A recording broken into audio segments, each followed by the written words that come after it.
হরে কৃষ্ণা। আপনাদের সাথে আরেকটা ব্লগস নিয়ে চলে আসলাম, যেহেতু আপনারা প্রচুর ভালোবাসা দিচ্ছেন।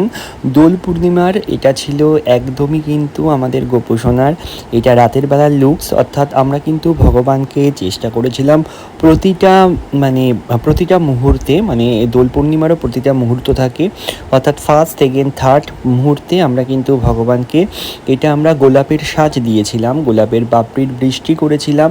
সকালে আমরা করেছিলাম হচ্ছে ভগবানকে হোলি বা যেটা বলতে পারেন আবিরের বরসাত করেছিলাম, এবং তারপরে কিন্তু আমরা রাতে ফুলের বরসাত করেছিলাম। এটা চলবে, ঠিক আছে, এটা চলতে থাকবে পরপর, কারণ ভগবানকে আমি রিস্ক দিই সেদিন।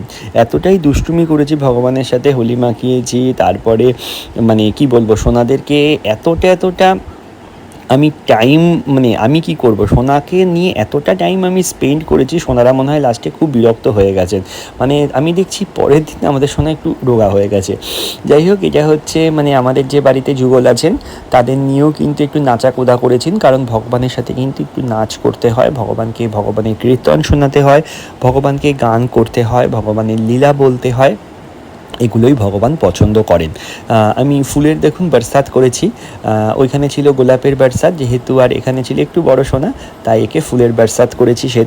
সেই মুহূর্তে আমি ফুল অফার করেছিলাম। এটা অনেকটা রাত হয়ে গেছিলো, আমি একটু নাচানাচিও করেছি ভগবানকে নিয়ে। আমার কাছে ভালো লাগে, সিরিয়াসলি বলছি, আমার কাছে এই ব্যাপারগুলো ভীষণই ভালো লাগে। ফুলের গজরা, ফুলের যে চুড়ি হয় না, এই ব্যাপারগুলো করেছি আমি। অ্যাকচুয়ালি এইসব জিনিস অতটা পারি না, ক্রাফটিংটা করি খুব ভালোবেসে, বাট ফুলের যে ব্যাপারগুলো থাকে না, ফুলের মালা বলুন, বা তারপরে দেখবেন আমি তুলসীর মালাও কিন্তু ভগবানকে অফার করেছিলাম। আমি না জাস্ট মালাটা যে বুনতে হয়, মালাটা করতে হয়, মালাটা করার চেষ্টা করেছি। কতবার যে হাতে আমার সুই ঢুকেছে আর কতবার যে রক্ত বেরিয়েছে, সেটা জাস্ট আনকাউন্টেবল। যাই হোক, সেটা হচ্ছে ভগবানের ভালোবাসা। সেটা যদি হয়ও, ভগবান আমাকে শিখিয়েছে, বিদ্যে শিখিয়েছে কীভাবে করতে হয়। তারপরে দেখুন সাজিয়েছি, ফুলের বরসাত করেছি, নাচানাচি করেছি ভগবানকে নিয়ে। আমার না কখনোই ভগবানকে নিয়ে আমি স্যাটিসফাইড হই না। ভগবানের সাজ নিয়ে আমি যখন পুজো করতে বলি, আমার বাড়ির লোক বলেন, এবার তো ওঠ, এবার তো তুই ওঠ, এবার তো তুই ওঠ, এরকমই একটা না কমেন্টস পাস হয়। তখন যে আমার কী রাগ হয়, আমার কাছে যদি ভগবান সারাদিনও 24 ঘন্টা দিয়ে দিতেন ভগবানকে পুজো দেওয়ার জন্য, আমার কাছে মনে হয় এটাও কাফি হচ্ছে না, এটাও আধুরা থাকছে। এটাতেও আমার মনে হয় কি বলবো, হচ্ছে না। দেখুন এতটা আনন্দ হয়েছে আমার ভগবানকে নিয়ে নাচতে।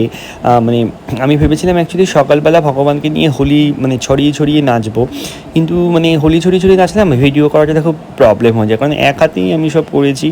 এতটা আনন্দ পেয়েছি ওনাকে নিয়ে নেচে, কারণ এটা আমি বলে বোঝাতে পারবো না। তারপরে পার্ট বাই পার্ট আমাদের গন্নু সোনা ছিলেন, তারপর মা সারদা দেবী ছিলেন, সবাইকে জবার মালা পরাতে হয় আমাদের, সেই দিনগুলোতে আমি পরিয়েছিলাম।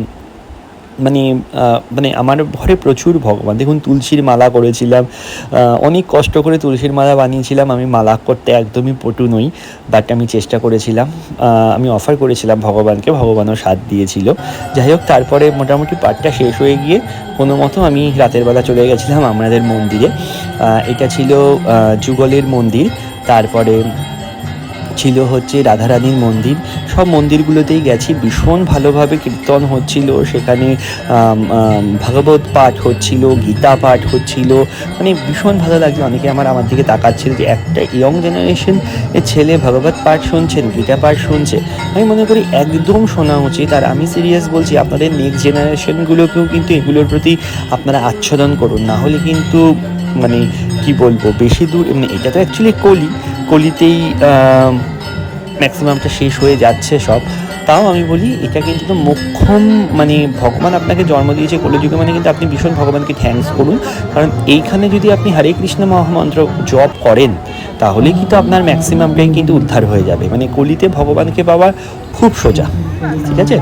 এটা আমি বারবার করেই বলি। আপনারা প্রেমানন্দ মহারাজজির কথা শুনুন, আপনারা প্রচুর বই পড়ুন, আপনারা প্রচুর পারলে রিলস দেখুন, মানে ভগবানের যেই রিলসগুলো এখন হয়েছে। দেখুন, খারাপটা তো অনেকেই বলবেন, আমি খারাপ বলার একদম পক্ষপাতিত্ব নেই, আমি ভালো বলার চেষ্টা করি। তাতে যদি আমি বাজে হয়তো বাজে, আর ভালো হলে ভালো। যাই হোক, মানে ভীষণ ভালো লাগে। আর যিনি গান করছিলেন না, এত অসাধারণ, মানে আমি অনেকখানি গীতা শুনেছি, জাস্ট মানে খারাপ লাগে বলতে, ঘুম পেয়ে যায়। কিন্তু ইনি যে গানটা করছিলেন না, গানটা যদি আমি আপনাকে আপনি শুনতে পারেন, মানে এত সুন্দর ওনার মানে মানে প্রোনাউন্সিয়েশন বা বলার ভঙ্গিমা, যেটা আমার মনে হয় মানে আপনাকে জাস্ট দাঁড় করিয়ে দিচ্ছে। তারপর আরেকজন মাতাজি ছিলেন, সবাইকে মানে ওইটাকে বলে না ভগবানের ত্রিলক পলা মানে দান করছিলেন। মানে এটা আমি পেয়ে ভীষণ মানে ভাগ্যবান আমি নিজেকে মনে করেছিলাম। ভগবানের তিলক মানে পাওয়া, মানে রাধারানীর কাছে যাওয়া ভীষণ ভালো লেগেছে। যাই হোক, আপনারা এনজয় করুন এই ব্লগটি।